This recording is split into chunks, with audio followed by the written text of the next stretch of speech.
Hi, everybody. Welcome to English Digest. I'm Stephanie. And I'm Mike. Well, in day one of our literature unit, we told you the plot or the story of the play called Death of a Salesman by Arthur Miller. Okay, well, today, guys, is day two. And as we always do, we talk about the author's life. Whose name is Arthur Miller? Let's get started.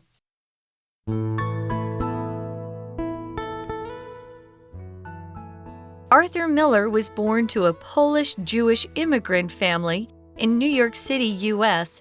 in 1915. The family was prosperous until the Wall Street crash of 1929. Living through poverty during the Great Depression taught Miller about hardship. As a University of Michigan student, he wrote several award-winning plays that were performed on campus. After graduation, Miller moved back to the East Coast. He married his college sweetheart, Mary Slattery, in 1940, and the couple had a daughter, Jane, and a son, Robert. In 1944, Miller's first Broadway play, The Man Who Had All the Luck, was a failure. 3 years later, though, his hit play, All My Sons, made him famous. Death of a Salesman first performed in 1949, won the Pulitzer Prize and several Tony Awards. Miller's most politically significant work, The Crucible, used the Salem witch trials to symbolize the anti-communist hearings taking place during the 1950s in the U.S. In 1956, Miller was called before the House Un-American Activities Committee. He refused to name suspected communists and was held in contempt of court. That same year, he divorced Mary and married Hollywood icon Marilyn Monroe. They had a rocky marriage and divorced in 1961, 1 year before her death. Miller wrote the screenplay for her last film, The Misfits. In 1962, he married Austrian photographer Inga Murat. They had a daughter, Rebecca, who became a film director and writer, and a son, Daniel. Their marriage lasted until Inga's death in 2002. Miller continued to write until the 1990s. In 1997, a film adaptation of The Crucible got him an Academy Award nomination. He died in 2005 at the age of 89 and is considered one of the greatest 20th century American playwrights. All right, so let's take a look at our article. It's part 2 of The Loss of the American Dream and Death of a Salesman. Yeah, yesterday and in our introduction, we talked about the plot of this famous play, Death of a Salesman. It's one that I think most people who grew up in North America might be familiar with. It's kind of a common play to study in high school, senior high school, and times like that. But the playwright, the person who writes the play, is also very interesting, and that's kind of the topic we'll be looking at today.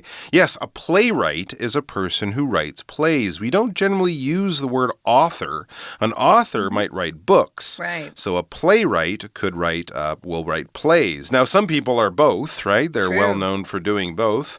But Arthur Miller is known more as a playwright, as was maybe Shakespeare and Ibsen, Heinrich Ibsen, and people like that. Tennessee Williams was both an author and a playwright. Yeah, absolutely. But Arthur Miller is the man we're looking at today. So it says he was born to a Polish-Jewish immigrant family in New York City in the U.S. in 1915. So yeah, back in the late 1800s, early 1900s, lots of people from different parts of Europe were moving from there over to the U.S., and New York City was a popular place to come to, at least at first. And yeah, a lot of people were from Poland. That's Polish people, and they might have been Jewish, have the Jewish religion. And it seems like many immigrants, when they moved over to America at first, they did very well. The American economy was growing. There were lots of jobs, lots of opportunities.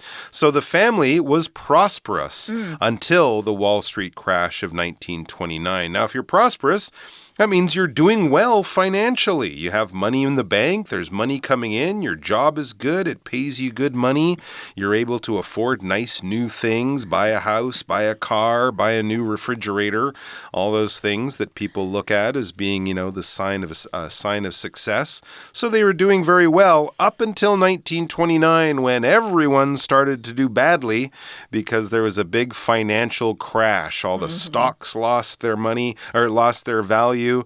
There were problems with rain, so farms started to go out of business too later on. This is a real tough economic time when millions of people suddenly had no money, no jobs, and it was really tough for everyone. And it says living through this time or living through poverty during the Great Depression, that's what followed the Wall Street crash, living through this difficult time taught him about hardship, taught him about how life can be difficult. Before, life had been good, now life is hard, and he was learning some tough lessons. Yeah, hardship is an interesting word. You can put an S on it or leave an S off of it. Yeah, a lot of people, I think most people in life have some difficulties. Not everybody, gets to just skate through life where it's easy. We all have difficulties or hardships. Could be financial, it could be emotional, it could be lots of different things. So he was a student at the University of Michigan. Michigan's a state that's in the northeastern part of the United States. It's cold there. So if you decide to go to Michigan, prepare yourselves, guys. I know that a lot of Taiwanese folks don't like the cold, but it is cold there.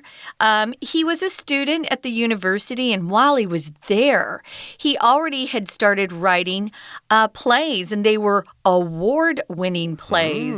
So good for him. These were actually performed on campus.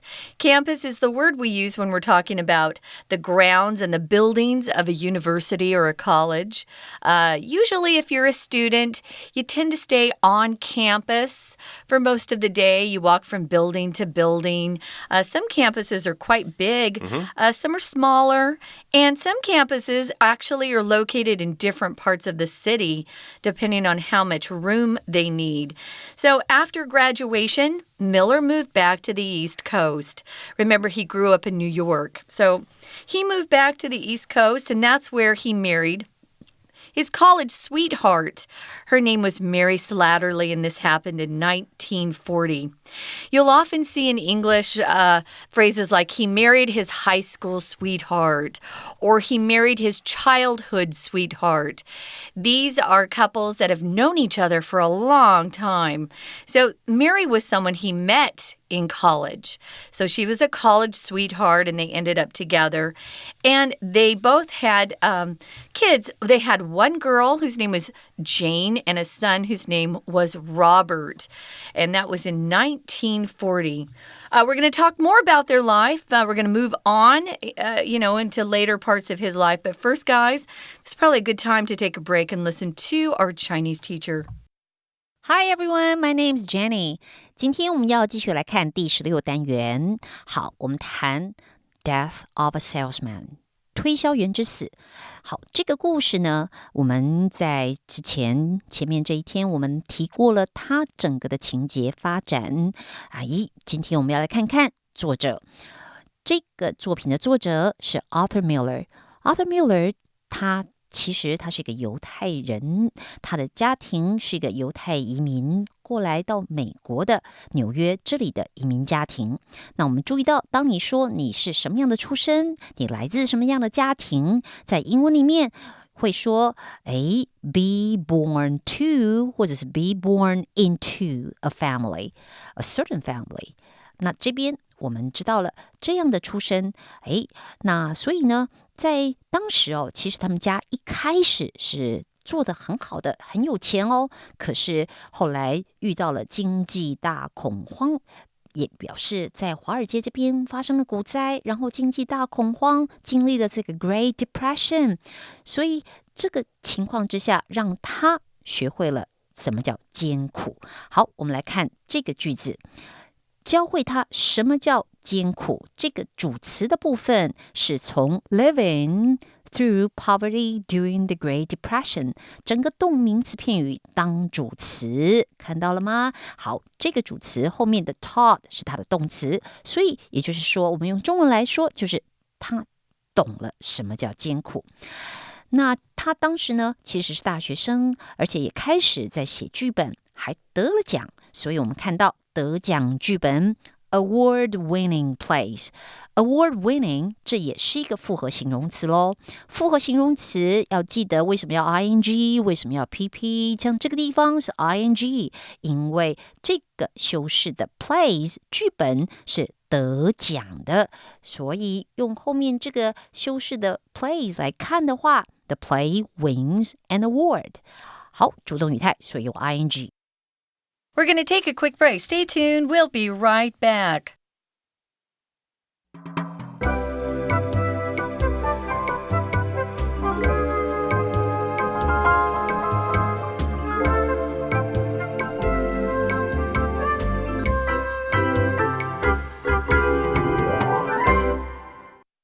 Welcome back, guys. We're talking about Arthur Miller, our playwright, and his background. What was his life story about? We learned that he was born to a Polish-Jewish immigrant family, and he and his family came to New York City in 1915. They worked hard like most immigrants did, and they became very prosperous. Prosperous, of course, is wealthy, successful financially. But everyone, pretty much everyone, had a hard time when Wall Street crashed in 1929. Horrible time in America. A lot of people didn't have work. It was a tough time. He had to learn to live through poverty, as a lot of people did back then, and it taught him how to survive hardship, how to get along when times are tough. He went to a university at the University of Michigan, and it was there that he started writing plays. He won awards as a college student, which was pretty impressive. And his plays were even performed on campus. He graduated, moved back to the East Coast, and ended up marrying his college sweetheart, a girl he dated while he was at university. Her name was Mary Slattery, and they had 2 kids, a daughter, Jane, and a son, Robert. That's right. And then in 1944, his first Broadway play, The Man Who Had All the Luck, was a failure. Oh, well, that's not too bad. In fact, it's kind of normal, really, for artists to not have their first great work be a huge success, right? I mean, a lot of singers recorded songs at first that no one liked. Movie stars were in terrible movies when they had their first job, and first novels or first plays can also not always be the best that artist will produce because they're still learning. So he was learning. He wrote this play, The Man Who Had All the Luck.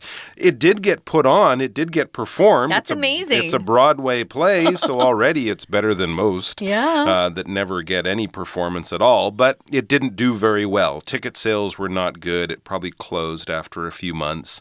So, like any good artist, he just went back to work, learned from his mistakes, and improved his next one. So 3 years later, that would be 1947, his hit play, All My Sons Made Him Famous. There you go. 3 years later, he had a hit, a popular play. Everyone now knew Arthur Miller was this young playwright who was really successful and really interesting.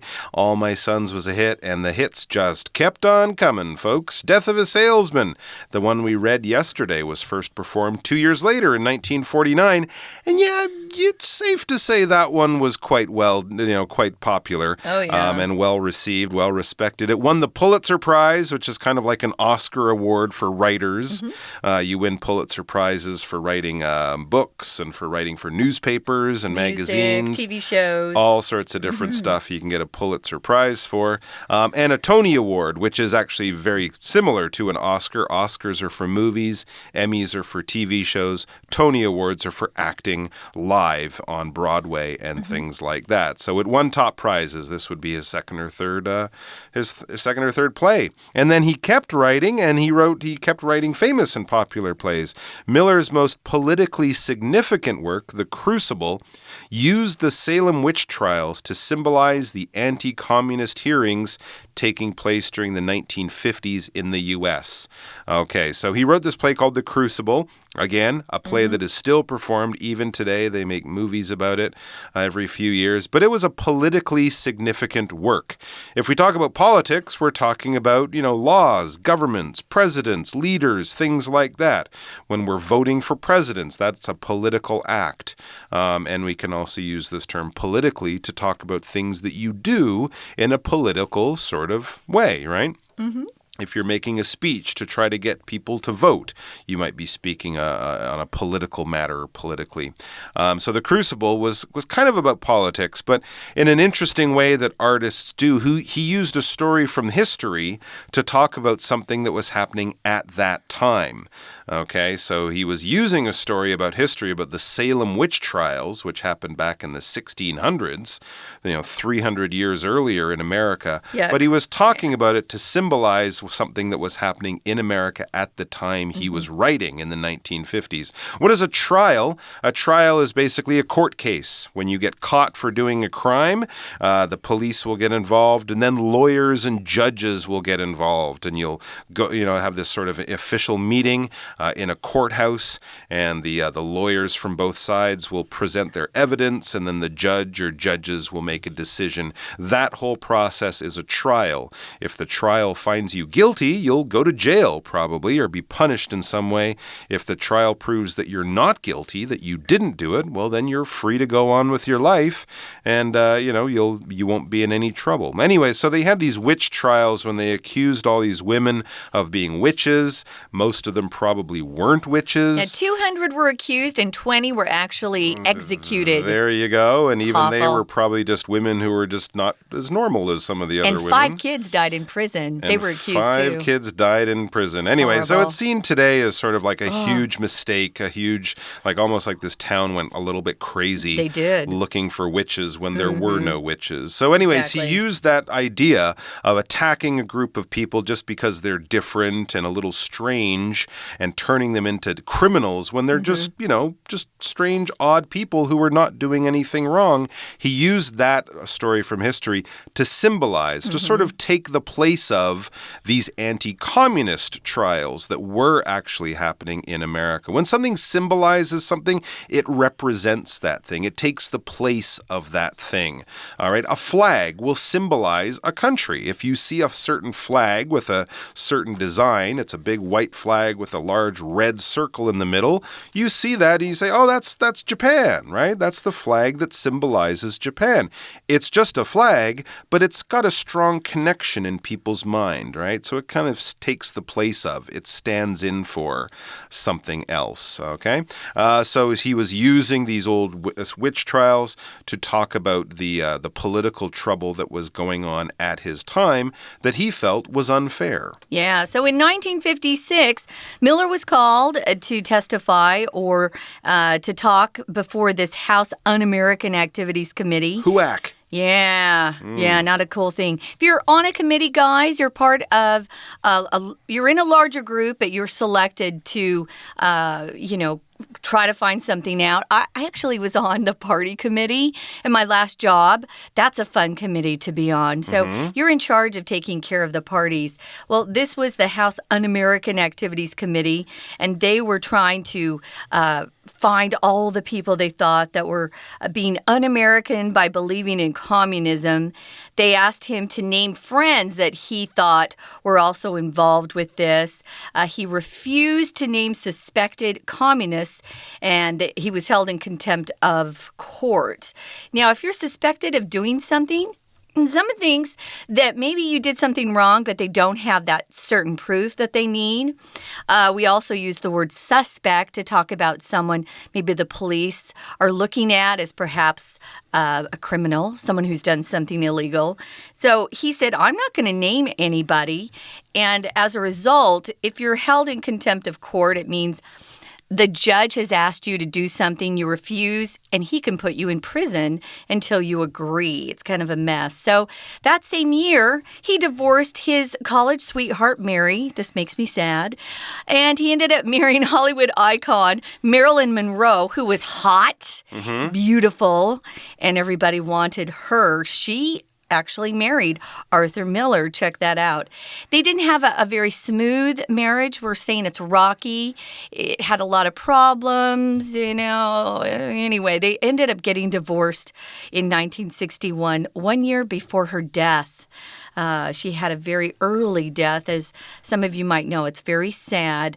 Miller wrote the screenplay for her last film called The Misfits, so you might want to check that out. If you write for film, guys, you're not a playwright, you're a screenwriter. So he's both. He's a playwright and a screenwriter. And in 1962, he married his third wife. Her name was Inga Morat. She's Austrian, so that's a German name. They had a daughter, Rebecca, who became a film director and writer, and a son, Daniel. Rebecca's the one who's quite famous. She's married to the actor Daniel Day-Lewis, and you've probably all heard of him. It's pretty amazing. They've been married for quite a while. Well, this marriage between Miller and Morat lasted until Inga died in 2002. Miller continued to write until the 1990s, and in 1997, he did something called a film adaptation of The Crucible, where Crucible was originally a play, right? If you do an adaptation of something, guys, you take something that's in one form and you change it or you adapt it so that it can be used for something else. Often we'll take novels and they'll be adapted into a film or to a screenplay. So that's what he did. He took his play, The Crucible, and they made a film out of it. And guess who was the lead actor? 1996, that would have been his son-in-law. Daniel Day-Lewis. Daniel Day-Lewis. So wow. You might want to go back and check that out. Winona Ryder plays the girl, who gets him in trouble. Anyway, have to check that out. There's some really great actors in that. Yeah. He got an Academy Award nomination, meaning he was nominated for an Oscar. If you nominate somebody, it means you give their name, you suggest their name for a position or a duty or some sort of award. You're nominated. Nomination is the noun form.